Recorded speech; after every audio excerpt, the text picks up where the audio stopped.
ప్రక్రియపై కాంగ్రెస్ నాయకులు కార్యకర్తలకు AICC in charge Meenakshi Natarajan TPCC chief Mahesh Kumar Goud దిశానిర్దేశం చేశారు. 3 పార్లమెంట్ నియోజకవర్గాలకు ఒక యూనిట్ గా 6 జూమ్ మీటింగ్లు నిర్వహించారు. ఓటర్ మ్యాపింగ్, సర్ జరిగే విధానం, బీఎల్ఏలు చేయాల్సిన పనులు, బీఎల్ఓలు చేస్తున్న పనులపై నిఘా ఉంచాలని సూచించారు.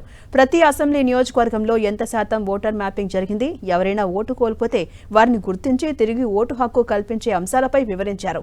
ఇక దేశంలో బీజేపీ ఎన్నికల కమిషన్లు కలిసి ఓటు చోరీకి పాల్పడుతున్నాయని ఆరోపించారు మీనాక్షి నటరాజన్. మహేష్ కుమార్ గౌడ్ ఈ నేపథ్యంలో ఆరోపణలు గుప్పించారు. దేశంలో బీజేపీ అప్రజాస్వామికంగా అధికారంలోకి వస్తుందని విమర్శించారు. సర్ పేరుతో ఓట్ల పరిశీలన చేపట్టి కాంగ్రెస్ పార్టీ దేశంలోని ప్రతిపక్షాలకు అనుకూలంగా ఉన్న ఓట్లను చోరీ చేసి దొంగతనంగా రాజకీయాలు చేస్తున్నాయని వివరించారు. తెలంగాణలో కూడా ఓటు చోరీ జరిగే అవకాశం ఉందని నియోజకవర్గాల్లో నాయకులు చాలా అప్రమత్తంగా ఉండాలని సూచించారు.